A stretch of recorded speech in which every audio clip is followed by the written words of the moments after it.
Usually the sugar or sugar or when they're alcohol Alcohol, ketone, and aldehyde. that makes sense. hmm Yeah, and if it has a ketone, then it doesn't have an aldehyde. If it has an aldehyde, then it doesn't have a ketone. Mm-hmm. Okay, so the last time off, we left off on what I just asked you, didn't I? And so that was where we were naming those wonderful glycosidic linkages. And so this is how you get things like the disaccharides, you get the oligosaccharides, and you get the polysaccharides, right? You link these in hemiacetal bonds, or another way of saying that is glycosidic linkages. Okay, those are two names for the same sort of bond. Those bonds look like this. Notice that looks like the figure I just had up there. This one's an alpha 1,4. Though there's other figures that I could have taken that from, right? Okay. All right, now, so again, we have some important disaccharides. These are going to be two saccharides, right? Di, two. And so they're going to have two sugar groups. When we're looking at maltose, this is going to be a glucose plus another glucose. They're going to be linked by a glycosidic bond that is an alpha 1,4 linkage. Okay? Remember that anomeric carbon is the one carbon. Then you go around the ring. That would be the fourth carbon on the other side of that ring. It looks like this. So this right here is maltose. See the glycosidic glucose right here? Glucose, excuse me. And the glycosidic bond right there. See that's on the other side from the 6th carbon here, so that's alpha. This is not the anomeric carbon here, that's the 4th carbon. See, this is the anomeric here. By the way, these could be linked up even further to make things like starch and stuff. Okay, that's how I actually get starch, in case you're wondering. All right, so maltose, this is typically called malt sugar, actually. It's going to be a formed from the breakdown of starch, typically, and so that's why you get like malt liquor if you get a starch source and then start letting it ferment, break down. And it has that malt flavoring. Also, sometimes this is used in malts. I know. Not always, though, sadly. Like modern malts, you can very easily get modern malts that don't have any maltose in it, which is, I say, misappropriation of the name. Yeah. But also those malt balls, if you ever had those. What are those called again? Malt balls. Oh, they have like a brand name, though. Oh, sure. Yeah. But anyways, those are quite nice tasting if anybody's ever had those before. Malted barley actually contains a very high level of maltose, and so the glucose and the maltose of the malt barley is converted to alcohol by yeast, and this is the process we know as fermentation. And typically what happens then is once it produces too much alcohol, the yeast dies, and then that's that liquor that we would get to drink if you drink liquor. Okay, that would typically be like a malt beer. Okay. You can actually take that and distill it and increase the level of alcohol, and that would actually be things like, vodka and malt liquors. Other spirits. Yeah, exactly.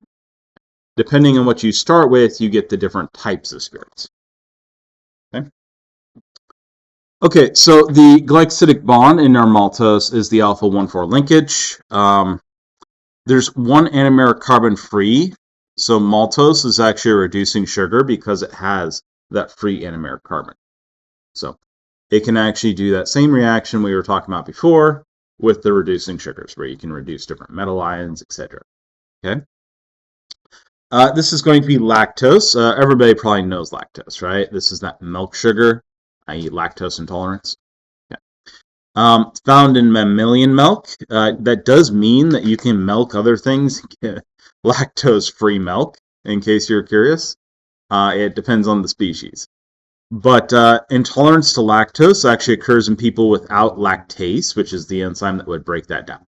Okay, and so it ends up trying to pass through you, and it causes you to pass a whole lot of other stuff through you at the same time. Yeah, quite unpleasant, I understand. By the way, you can overwhelm even functioning lactase here. So if anybody's ever drank a lot of milk at the same time, start feeling sick because you overwhelm your enzyme. Your enzyme just can't keep up with it. Okay. When lactose remains undigested, your intestinal bacteria will break it down. This is going to produce abdominal gas and cramping, and so you feel absolutely miserable, right? The glycosidic bond in lactose is actually the beta 1,4 linkage. Notice it's beta there. See, it's the same side as the 6 carbon here. That's the beta. Okay. Anomeric carbon on one, and not the anomeric carbon on the other, right? Okay. And so this is again going to be that galactose and glucose units.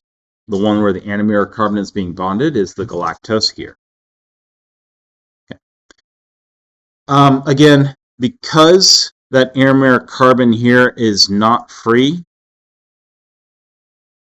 anytime you have an anomeric carbon here that's free, what does that mean about this sugar? It is a reducing sugar, right? And so you can actually do the reduction of this bond right here. So you can use this bond here to do a reduction reaction. Okay. Can you explain that again? Okay. I heard you. That doesn't mean that it computed.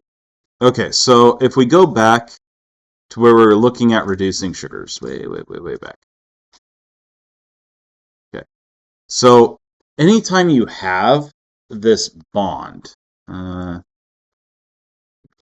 we have this aldehyde or this ketone, and it has not been oxidized or reduced significantly, anytime we have this alcohol portion right here, okay, we can always do the oxidation reaction and come back. And that means the other thing can be reduced, right? And so that means anytime we have that anomeric carbon, it can always go backwards. And it can always do a reducing reaction. And so it's a reducing sugar. And so, for example, you can do things like Benedict's test on it. Okay?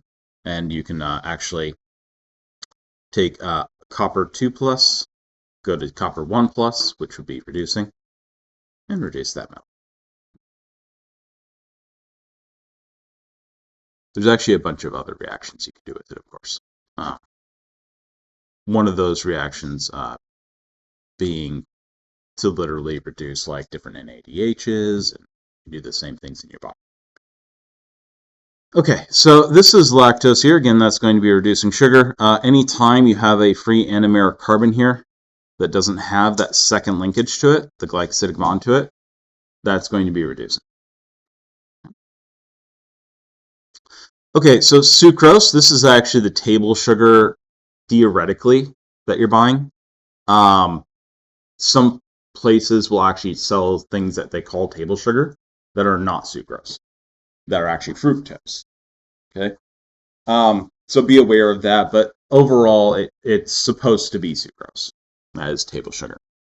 Again, this is going to be the most abundant disaccharide in nature. It's found in sugar cane and sugar beets. Sugar cane, interestingly enough, is actually becoming somewhat difficult to grow, and it has started getting kind of expensive.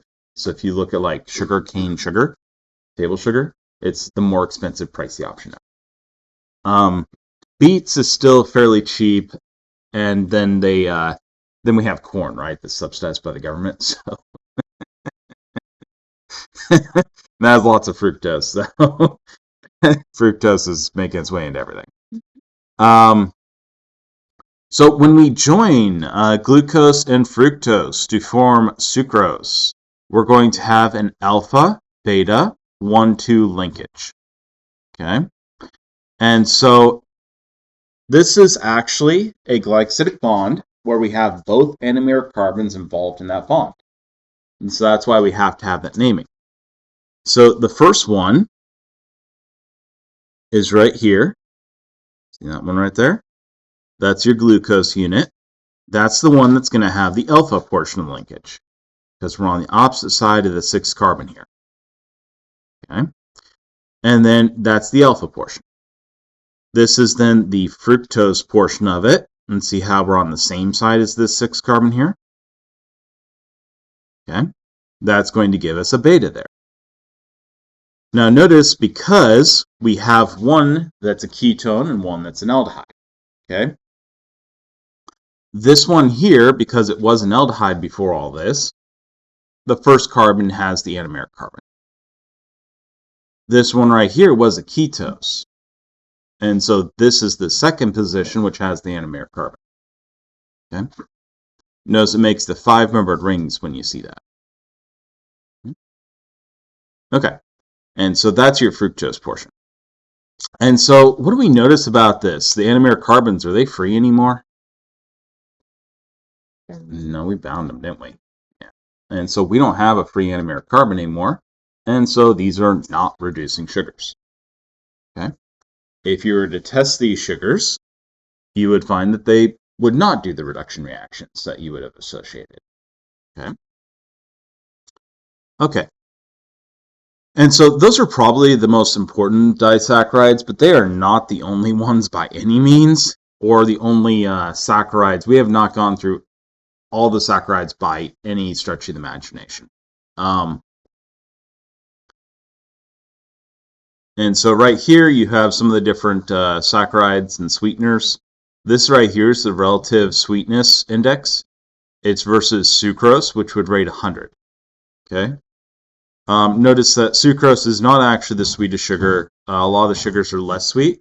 This is why like fruits oftentimes don't taste as sweet as like just table sugar. Is because a lot of the fruits just have glucose in them. And for example, soda tastes way sweeter, right? And that's because fructose.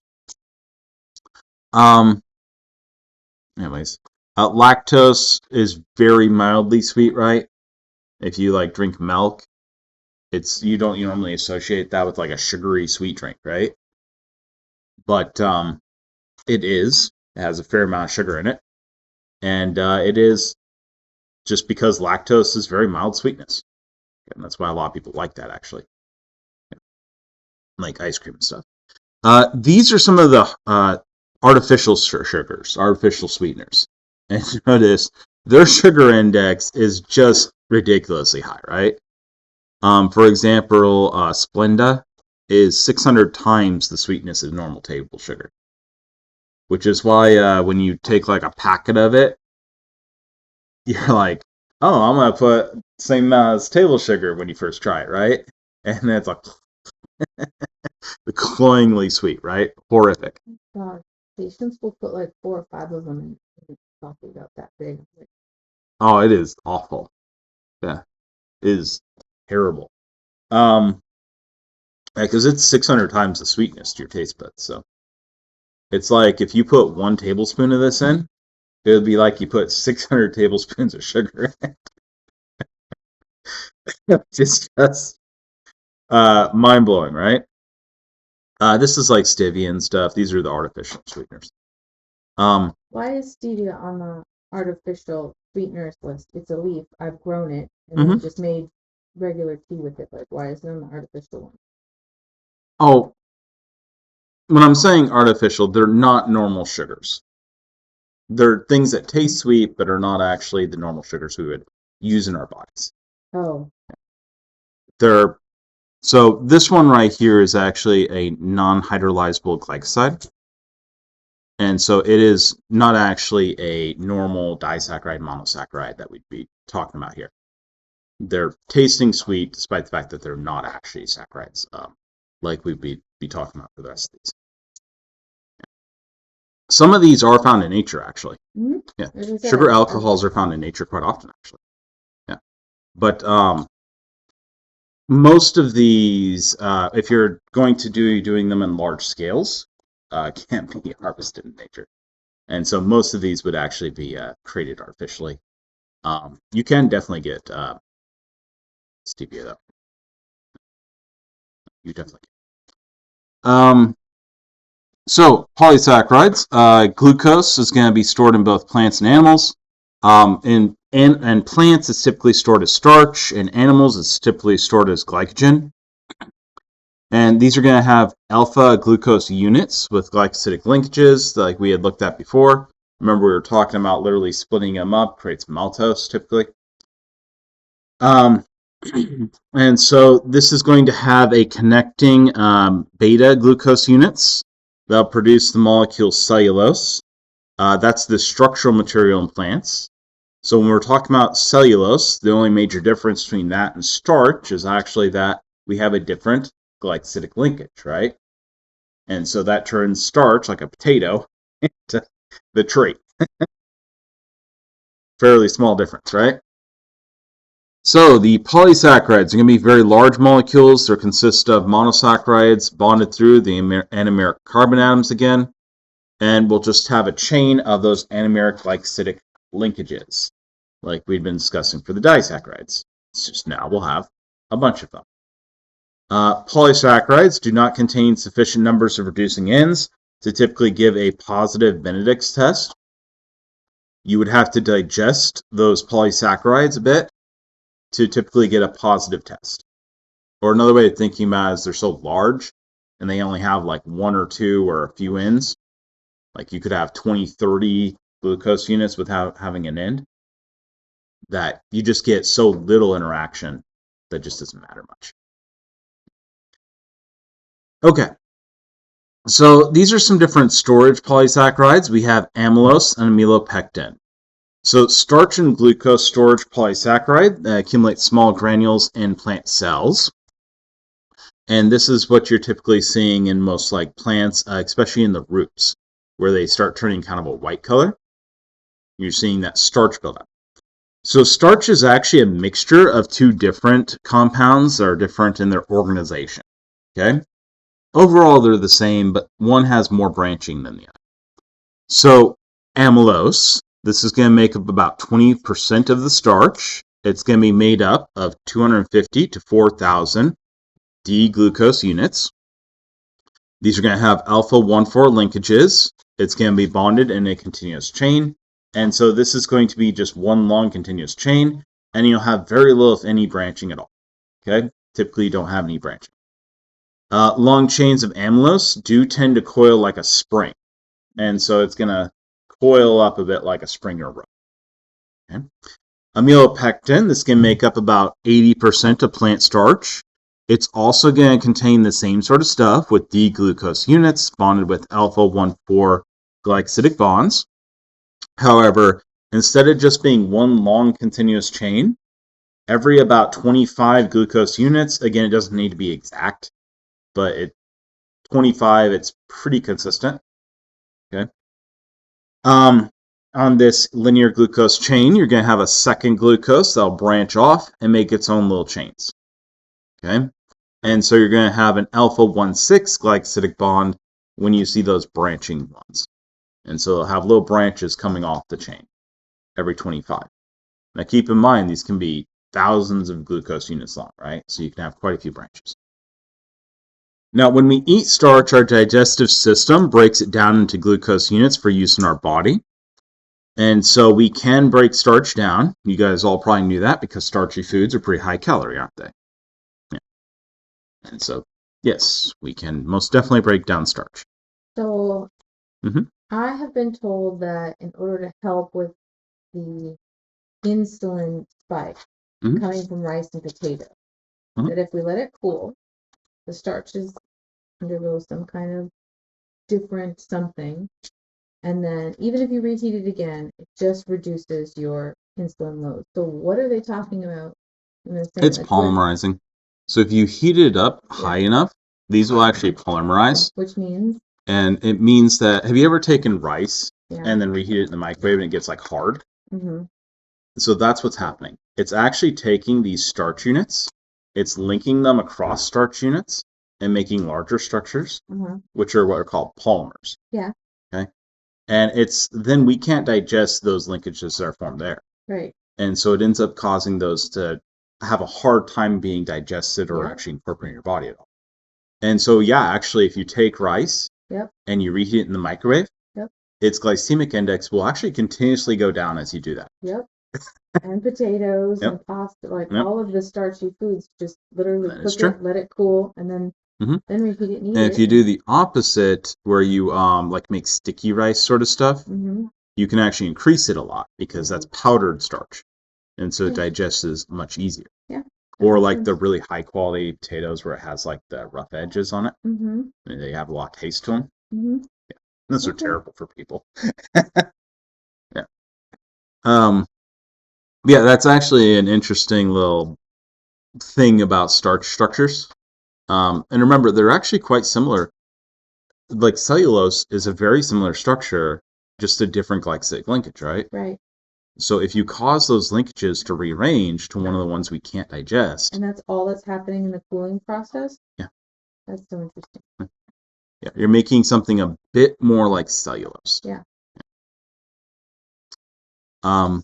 Okay, so right here, this is again that starch for amylose where it's just one long continuous chain. And see here on the end, you're going to have your reducing end. Okay? And when your body tries to digest this, it's literally going to come along here and just bang, bang, bang, bang, bang along this chain. Okay? Which is why we do not store our energy as amylose. Because we have to run around and get hunted by things and do stuff, right? So these can't digest quite as fast. Okay, so let's look at this one right here. This is the amylopectin. Remember, this is actually the larger quantity of the starch typically. And this is the one that's going to be branched, right? You can see the little branches on it.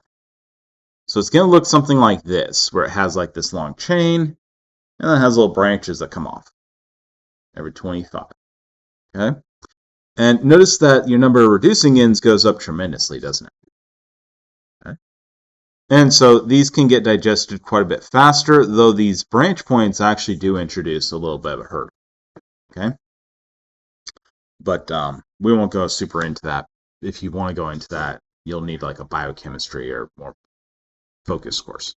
It's just a lot of material. Okay, so glycogen. This is the one that we use in animals. Things that run around and do stuff, right? And so the glycogen is going to be stored typically in the liver and in the muscles. And if you're wondering the difference, like when you touch your normal fat stores, right? It's very loose and it kind of jiggles a bit.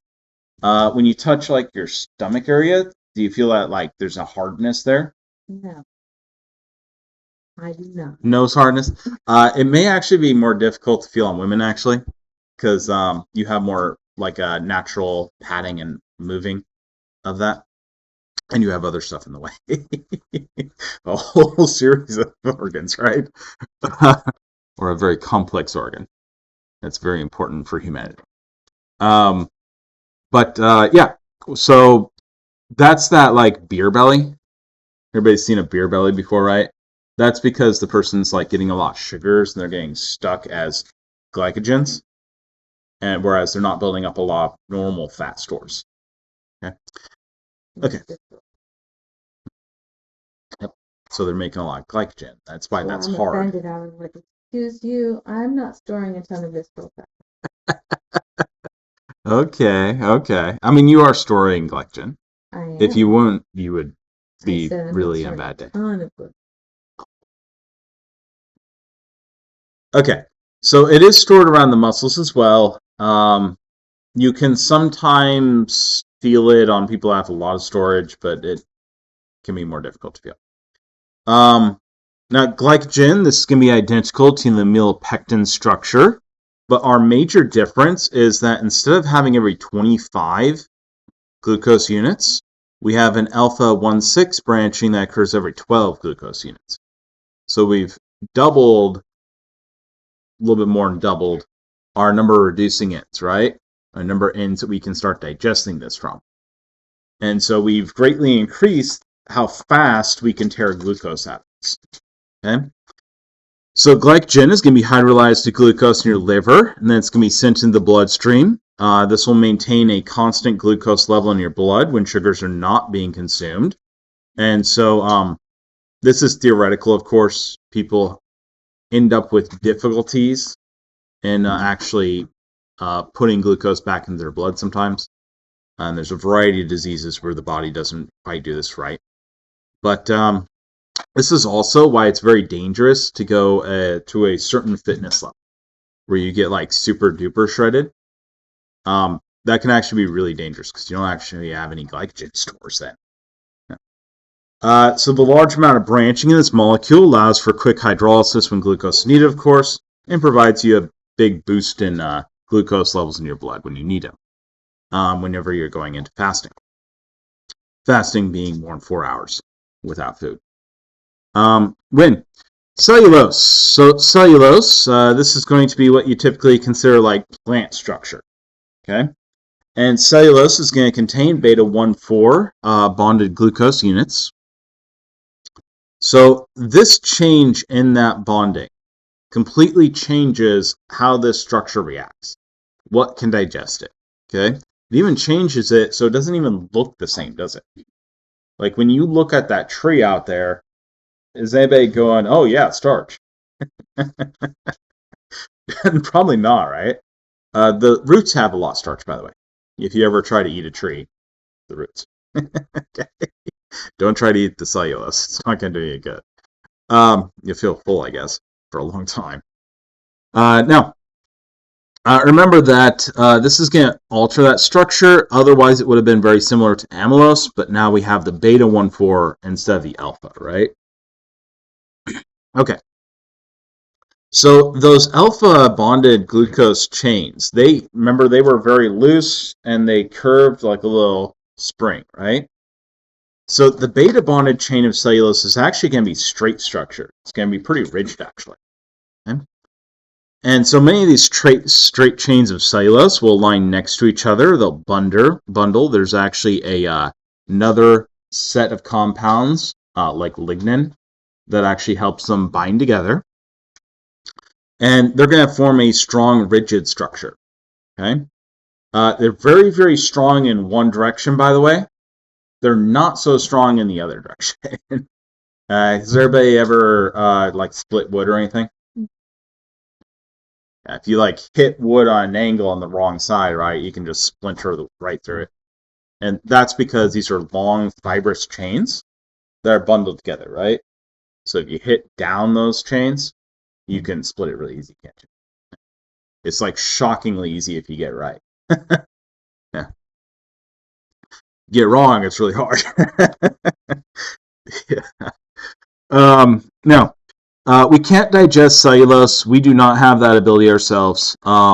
It's still an important part of our diet, though, because our small and large intestines are very grooved and they can get things stuck in them very easily. If you allow something to sit there, it can cause damage to it. And in fact, it can cause things like cancers and stuff. So you typically need to flush your system out. And since we can't fit a brush in there, and we would not want to try that, the way you do that is you eat typically cellulose. Okay? I.e. fiber, right? Okay. And so that will help clear out these large and small intestine. Now, there's another structural polysaccharide that you all might have heard of before, and that's chitin. This is going to make up the exoskeletons of insects and crustaceans, and it also makes the cell walls of most fungi. Interestingly enough, typically when people are allergic to fungi like mushrooms, they're actually allergic to chitin. And so they'd actually be allergic to eating insects as well. Okay? Which is quite unusual and interesting.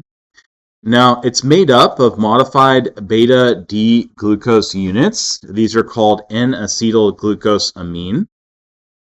Notice the amine group on there. An amine incorporated into it.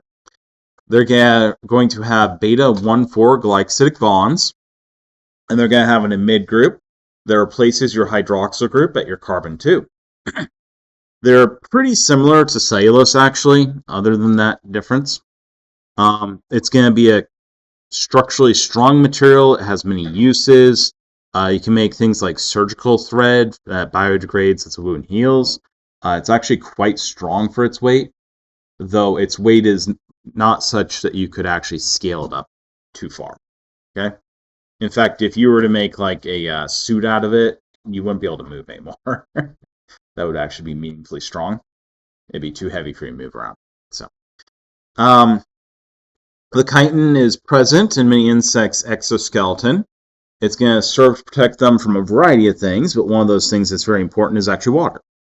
And so because of that property, you can actually make waterproof paper from chitin. This is like one of those old recipes that they used to like crush up insects, and you can make this waterproof paper that doesn't dissolve when you put it in water. Huh? Where do we make our money out of?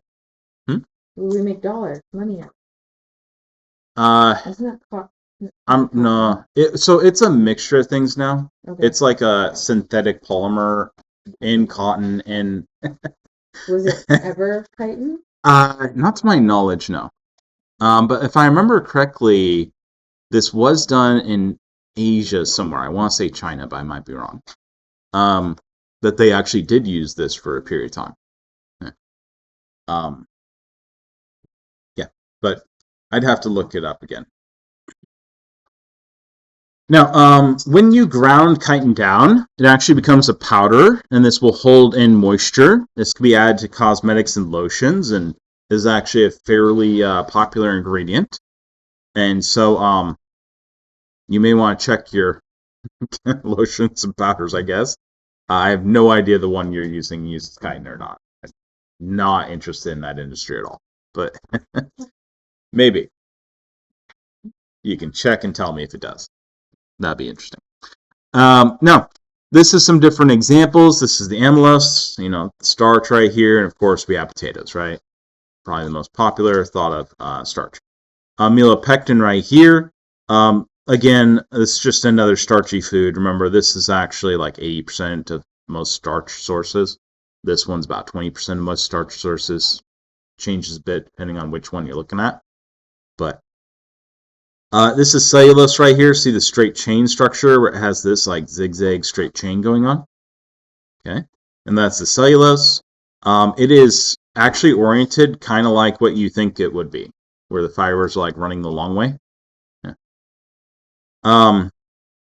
Then we have chitin here, and of course we have our little beetle there. Pretty big beetle, actually. And we have the chitin. We could have used fungi, of course, but nobody appreciates the fungi as much. Even though they're fun guys. Okay. I know, I punned. Okay, so how about carbohydrates in blood? We had talked a little bit about this. So red blood cells are going to have a number of chemical markers that are bonded to the cell surface. This includes the ABO blood markers, which contain 3 to 4 monosaccharides each. These right here are the monosaccharides. Notice that some of them are modified monosaccharides. So, for example, here we have the acetyl glucosamine. Very similar to what we were talking about in chitin, right? Okay. The N here actually means this acetyl right here is bonded to the nitrogen, in case you're wondering.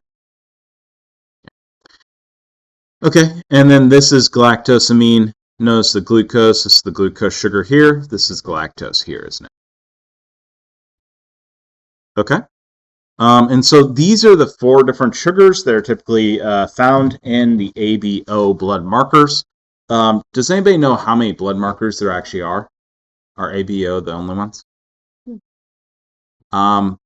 Last time I looked, there was 22, but I think it may have actually added 1 or 2 this year. And they're pretty commonly found because people evolve, right? And like their genetics change a little bit. And so a new person with a new blood marker gets born every now and then. Okay? And then they have to bank their own blood sometimes because they're a fully different, divergent series of blood markers and antigens.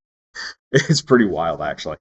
And that's one of the reasons why, it's actually almost impossible for, a virus or disease to wipe out all of humanity. Even ones that have been engineered to do that. Do you guys know there's 14 superviruses that were engineered to destroy humanity? Yeah. The United States and the USSR, i.e. Russia, back in the day, each together engineered 14 superviruses that were meant to wipe out humanity, like doomsday weapons sort of stuff. Okay? And it's actually pretty crazy because the United States researched and developed 10 of those. The USSR did 4 of them. They were much less productive. But at the end of it, the USSR supposedly had all but 2. They had stolen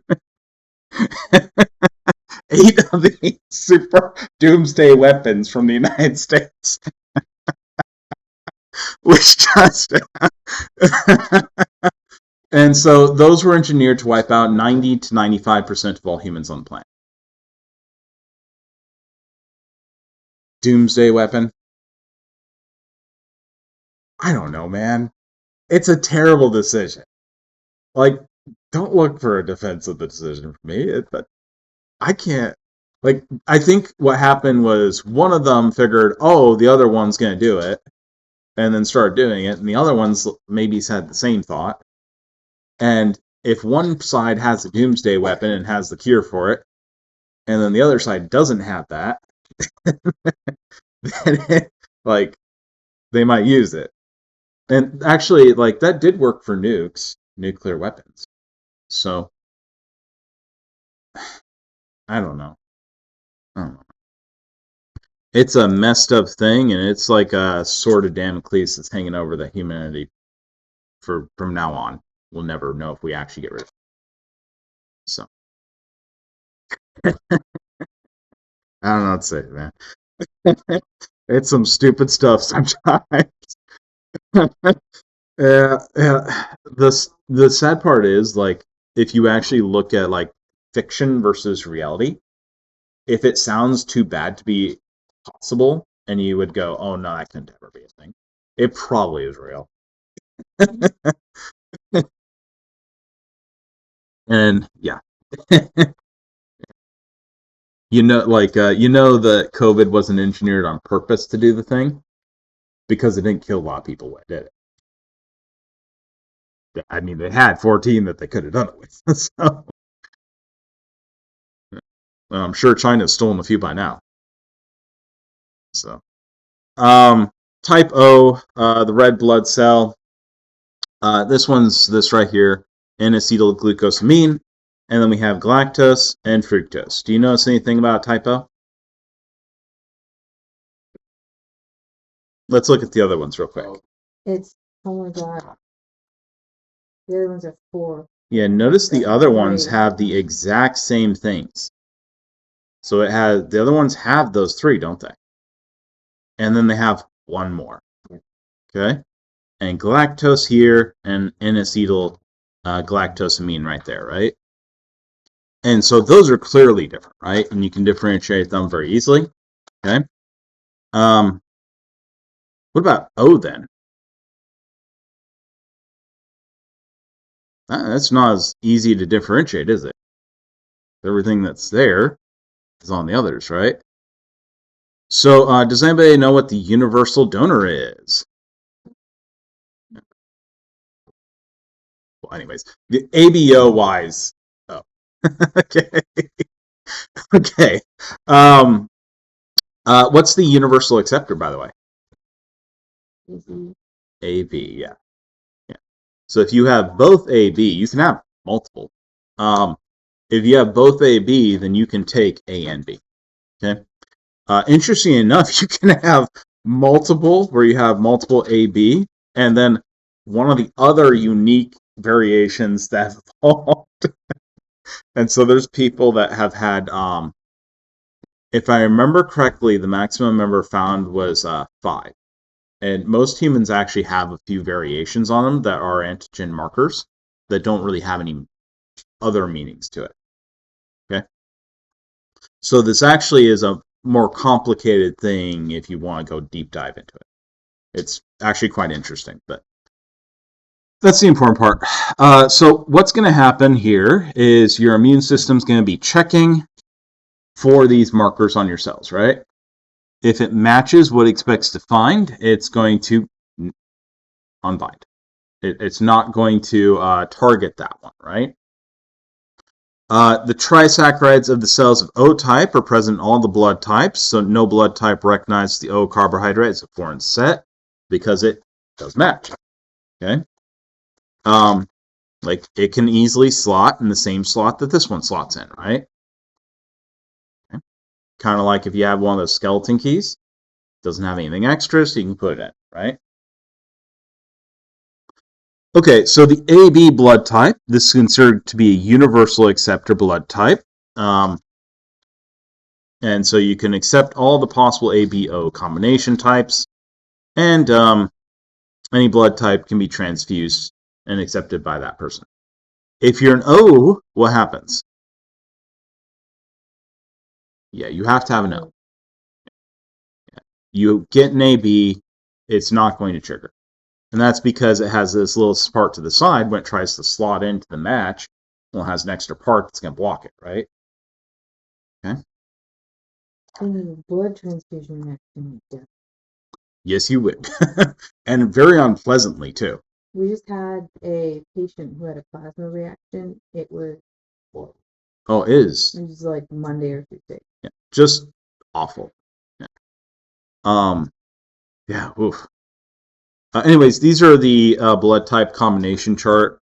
Yeah, I always wonder if they mess up and don't realize that one of those unique antigens, how often that happens. He was a match for it. His body rejected it anyway. Wow.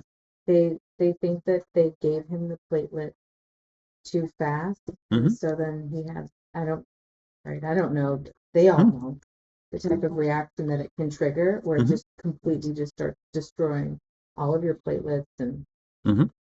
Oh man, they set it off an autoimmune. Platelets we gave him, it was very bad. Jesus. Yeah. Okay, so the heparin, this is going to be a polysaccharide that actually prevents clotting. Heparin is going to be highly ionic polysaccharide.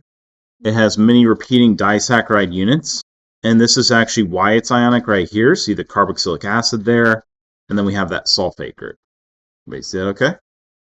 Yeah, that's what makes it highly ionic here, because it has those negative charges all over. So these molecules, they're going to be called glycosamine glycans. And they're going to have highly charged repeated disaccharide units. Disaccharide, because it's units of 2 that repeat throughout the entire structure over and over. And mainly, again, this is because of those sulfate groups right here. Notice this is why it's the amine right there, by the way. There's the nitrogen right there. Okay. And so that's heparin that you use to prevent clotting. And why it prevents clotting is, well, it's a saccharide structure, right?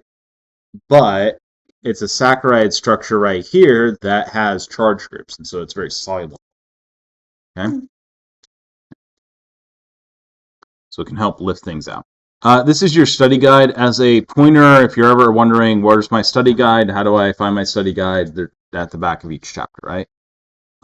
That's your study guide of important materials that you want to cover. Anybody have any questions? Comments? Tap dance routines? Huh? Party tricks? Campfire stories? Okay. Does nobody has any questions at all? Okay, so normally what I would do is we would do review. What I'm going to do is I'll start on chapter 7 next time. And then after we do a little bit of chapter 7, what we're going to do the next day.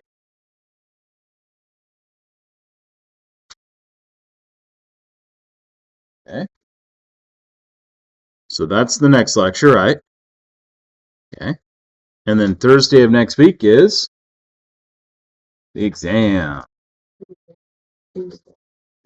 Yeah, I moved it because... Got it. That makes me super happy because I was kind of dumb. I was like, me too, that's more relief now. That's so good. Sounds good. Thank you. No problem. Might cry. So for lab this week, there's a review assignment, a quiz. You do not have to come in if you don't want to. You can take it on your own time. It's due next week. Come in, will you help us with it though? Yeah. Yeah, if you come in, I'll help. With the one that we just took, It's going to be on a curve because I told you I even went in. This is what I go to work school with. And I was like, oh my god. Let me look at the grades. The mean right now is like, yeah. My first one on my own, I got a 28. With help, I got a 24. Well, keep in mind that the mean also includes zeros. Because people don't get it all. No.